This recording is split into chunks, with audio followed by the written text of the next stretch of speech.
എല്ലാവർക്കും നമസ്കാരം. കുറച്ച് ദിവസങ്ങൾക്ക് മുമ്പേ ഒരാൾ എന്നെ ഒരു വീഡിയോ കാണിച്ചു. എന്നിട്ട് അതിനെക്കുറിച്ച് കുറേ സംശയങ്ങൾ ചോദിക്കുകയുണ്ടായി. പലർക്കും കോമൺ ആയിട്ടുള്ളൊരു സംശയമാണ്, മൂന്നാം കണ്ണ് അത് തുറക്കാൻ സാധിക്കുമോ? അത് തുറന്നാൽ എന്താണ് ബെനിഫിറ്റ്സ്? നമുക്കെല്ലാം എന്തെങ്കിലും ഗുണം വേണ്ടേ? ഗുണമില്ലാത്തതാണ് നമ്മൾ ജീവിതത്തിൽ ചെയ്തുകൊണ്ടിരിക്കുന്നതെല്ലാം. എന്നാൽ നമ്മൾ ഗുണത്തിനെ കുറിച്ചാണ് ചിന്തിക്കുന്നതും തന്നെ. ഇത് പറയുമ്പം നിങ്ങൾക്ക് യോജിക്കാൻ കഴിയില്ല. ഗുണമില്ലാത്തത് എന്താ ഞങ്ങൾ ചെയ്യുന്നതെന്ന് ചോദ്യമുണ്ടാവും. അതാണ് ജീവിതം. അതാണ് റിയലൈസേഷൻ എന്ന് പറയുന്നത്. ഗുണം, ആജ്ഞാചക്രത്തിനുള്ള ഗുണങ്ങളിൽ ഈ ജീവിതത്തിനൊരു ഡയറക്ഷനുണ്ട്. നമ്മൾ പറയും ലൈഫ്, പ്രാണ എന്ന് പറയും. പ്രാണൻ എന്ന് പറയുന്ന ഈ എനർജിക്ക് ഒരു സ്വിച്ച് ഇട്ടതുപോലെ ഒരു GPS കണക്റ്റഡ് ആവുന്ന ഒരു ഇന്നർ പവർ നമുക്ക് തുറക്കപ്പെടും. നമ്മുടെ ഇരു കണ്ണുകൾ അടച്ചു വെച്ചാലും മുന്നിൽ സംഭവിക്കുന്നത് കാണാൻ കഴിയുന്ന പോലും ഒരു പവർ ലഭിക്കും. നമുക്ക് സ്വയമേ ചെയ്യാൻ പോകുന്ന കാര്യങ്ങളിൽ ഒരു വ്യക്തത കിട്ടും. ചെയ്യേണ്ട സമയത്ത് കിട്ടാനായിട്ടുള്ള ഏതൊരു എനർജി പരമായിട്ടുള്ള കാര്യങ്ങൾ ആക്സസ് ചെയ്യാൻ കഴിയും. ഒരു മിസ്ട്രിക്കൽ പവറാണ് ആജ്ഞാചക്രത്തിൽ ഒളിച്ചിരിക്കുന്നത്, തേടയിലിരിക്കുന്നത്. അതുകൊണ്ട് പല സ്പിരിച്വൽ ആയിട്ടുള്ള അത്ഭുതങ്ങളും സൃഷ്ടിക്കാൻ സാധിക്കുന്നതാണ്. അതൊരു വഴി. പിന്നെ ജീവിതത്തിൻ്റെ നമുക്ക് വ്യക്തമായിട്ടുള്ള കാര്യങ്ങൾക്കെല്ലാം തന്നെ ജീവിതത്തിനൊരു നമുക്കുള്ളിൽ നിന്ന് വരുന്ന കാര്യങ്ങളെല്ലാം സത്യമാണ്. ആ ഉള്ളിൽ നിന്ന് വരുന്ന സത്യത്തെ നമുക്ക് ഇൻറ്റ്യൂഷൻ എന്ന് പറയുന്നൊരു കാര്യം, അതിനെ ഒരു മനസ്സിൻ്റെ ഭാവനയാണെങ്കിൽ നമ്മൾ മറ്റുള്ളവരോടും ചോദ്യം ചോദിക്കും. അത് ശരിയാണോ? ഈ ഡിസിഷൻ എടുത്താൽ നന്നാവോ? ഈ ബിസിനസ് ചെയ്താൽ നന്നാവോ? ഈ കോഴ്സിന് പോയാൽ നന്നാവോ എന്നുള്ള ചോദ്യം ഉണ്ടാകുന്ന ഒരിക്കലും ഇൻറ്റ്യൂഷനാണെന്ന് പറയാൻ പറ്റില്ല. ഇൻറ്റ്യൂഷൻ ഒരു ഇന്നർ പ്രോസസ്സാണ്. അത് ഉള്ളിൽ നിന്ന് സംഭവിക്കുമ്പോൾ, ഉള്ളിൽ നിന്ന് ഇൻറ്റ്യൂഷൻ പ്രോപ്പറായിട്ട് നമുക്ക് ലഭിക്കുമ്പോൾ നമുക്ക് ഡൗട്ട്സ് ഇല്ല, അതിന് പറ്റിയിട്ടുള്ള റിസൾട്ട് ആയിരിക്കും ചുറ്റുപാടിലും സംഭവിക്കുന്നത്. ആ ഒരു ഇൻറ്റ്യൂറ്റീവ് സ്റ്റേറ്റ് എന്ന് പറയുമ്പം, ആ സ്റ്റേറ്റിൽ നമ്മൾ നിൽക്കുമ്പം നമുക്ക് അതിനുള്ള സാഹചര്യങ്ങൾ ഒത്തുവരുവാണ്. ഉദാഹരണം പറഞ്ഞാൽ, നിങ്ങൾക്കൊരു കാര്യം ചെയ്യണം, ഇന്നടുത്ത് പോയിട്ട് ഇന്നയാളെ കാണണം, അയാളെ കണ്ടു കഴിഞ്ഞാൽ അത് സംഭവിക്കും എന്ന് നിങ്ങൾക്കറിയാം. എന്തെങ്കിലും ഒരു കാര്യമാവും ജീവിതത്തിൻ്റെ. നിങ്ങൾ അവിടെ ചെല്ലുമ്പം ഒരാളെത്തും, അയാളെല്ലാം സഹായിക്കും, അതിന് പറ്റിയിട്ടുള്ള ആൾക്കാരെല്ലാം ഒത്തുചേരും.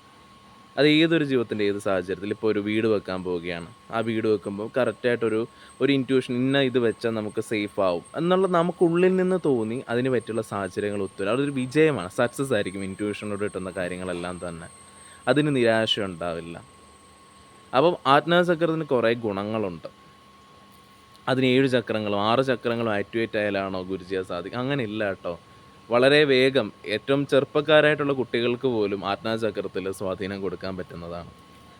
ഏറ്റവും പാടുള്ള ചക്രങ്ങൾ വേറെ പലതുമുണ്ട്. ഈ 7 ചക്രങ്ങളും ആക്ടിവേറ്റ് ആയാലൊന്നും അല്ല എൻലൈറ്റഡ് ആവുന്നത്.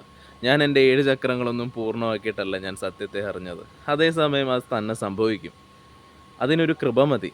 അപ്പോൾ 7 ചക്രങ്ങളും പൂർണ്ണമായാലൊന്നും അല്ല ഇങ്ങനെയുള്ള കാര്യങ്ങളൊന്നും ലഭിക്കുന്നത്. ആജ്ഞാചക്രത്തിൽ അതിൻ്റെതായിട്ടുള്ളൊരു ഗുണമുണ്ട്. വെറും അങ്ങനെ ഒരു കുഞ്ഞുങ്ങൾക്ക് പോലും അതിനെ ഗ്രഹിക്കാൻ കഴിയുന്ന കാര്യമേ ഉള്ളൂ. അതുകൊണ്ട് തേർഡ് ഐ എന്ന് പറയുന്നത്, അത് നമുക്ക് ജീവിതത്തിൻ്റെ പല കാര്യങ്ങൾക്കും ഉപകരിക്കാം.